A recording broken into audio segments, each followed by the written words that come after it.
Welcome, listeners. Today, we're diving into the vibrant world of Dwaalhaas, Eindhoven's very own life artist. To kick things off, let's rewind to his early years. Hans de Waal, a kid bullied for his red hair, found solace in pencils. Guessed, how did those rough beginnings shape his artistic journey? Absolutely. The adversity Hans faced as a child essentially funneled his creativity. Imagine art as his shield while other kids played football. He was sketching to escape. Those pencils weren't just tools, they were lifelines. This early coping mechanism later became instrumental when tragedy struck, like the heartbreaking loss of his girlfriend Angela in 1991. Losing Angela plunged him into alcoholism and homelessness, right? That's a brutal spiral. But then, out of nowhere, a woman offered him shelter among artists. Was that the turning point? Exactly, and it's almost cinematic. Hans promised to quit drinking in exchange for an empty room and a radio. Surrounded by discarded materials, he began recycling art from trash, a classic case of necessity birthing innovation. Art wasn't just a hobby anymore, it became his survival kit. So, the roots of Dwaalhaas's outsider art are grounded in both trauma and resilience. A story as colorful as his canvases. Let's use this as a segue into how his identity and philosophy took shape. Dwaalhaas is such a curious name, a blend of de Waal and a childhood nickname.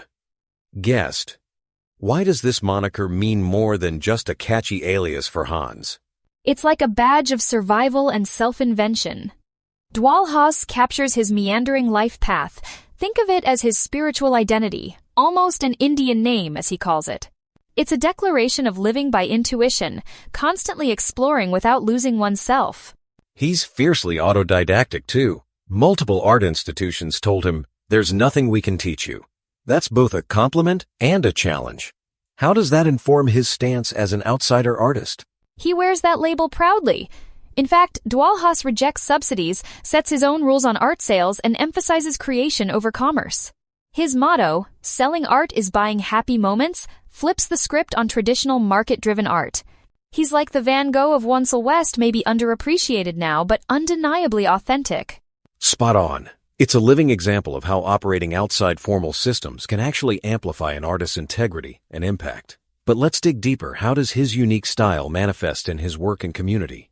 When you see a Dwaalhaas, you know it: primary colors, exploding, geometric shapes, surreal touches. Guessed, what makes his visual language so instantly recognizable?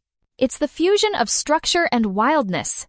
He uses bold, primary colors and geometric patterns as anchors, like jazz musicians riffing over a steady beat. The surreal elements invite viewers to invent their own stories, making each piece a living, shifting narrative. Think of it as a book that reads you back. And his medium is anything but ordinary. He's painted everything from guitars to bicycles to entire houses. This upcycling approach, does it speak to accessibility or necessity? Both. During his lowest days, using discarded materials was survival. Now, it's a statement art should be for everyone, and beauty can be rescued from the trash heap. It's sustainability meeting creativity long before it was trendy. Plus, this method echoes his belief in making art inseparable from daily life and community spaces. Despite a past filled with hardship, his art radiates optimism. The colors aren't just aesthetic, they're acts of rebellion against inner chaos. Symbols of hope. Let's transition. How does this optimism ripple out into his community engagement?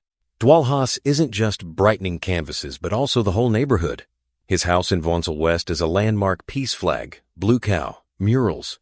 Guessed, how did his art become a catalyst for social change in Eindhoven? It's grassroots magic.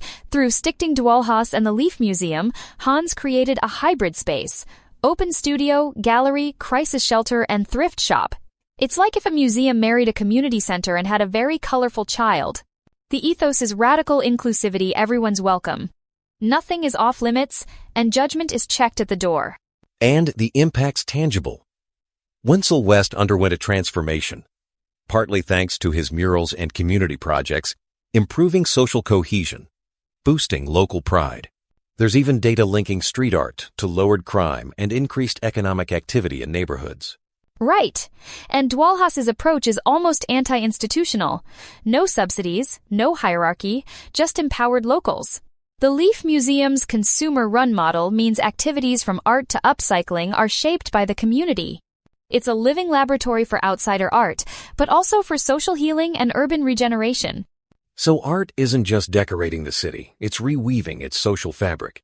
As we wrap up, let's look at how Dwaalhaas keeps this momentum with new projects and a philosophy that challenges the mainstream art world. Dwaalhaas has pulled off some wild projects like displaying 500 paintings across 52 locations, or sending a single painting on a global journey. Guest, what drives such boundary-pushing initiatives? It's a cocktail of principle and playfulness. These projects aren't about ego or record-setting, but about democratizing art. By refusing to sell originals and offering reproductions at accessible prices, he's challenging the scarcity model. It's almost punk rock art for human connection, not speculation. He's also steadfast against government funding, preferring grassroots support. That's rare, especially when most artists hustle for grants. How does this independence shape his community and artistic output? It keeps him nimble and authentic. The absence of institutional strings allows for risk-taking and staying true to his mission. The Leaf Museum's ongoing programs, kids' workshops, open studios, mental health support aren't just art world add-ons, they're central, holistic practices. In a way, Dwaalhaas is more than Eindhoven's city artist. He's a prototype for sustainable, socially rooted art practice. As we look ahead, his legacy will likely be measured less in gallery sales and more in lives touched, streets brightened, and communities transformed.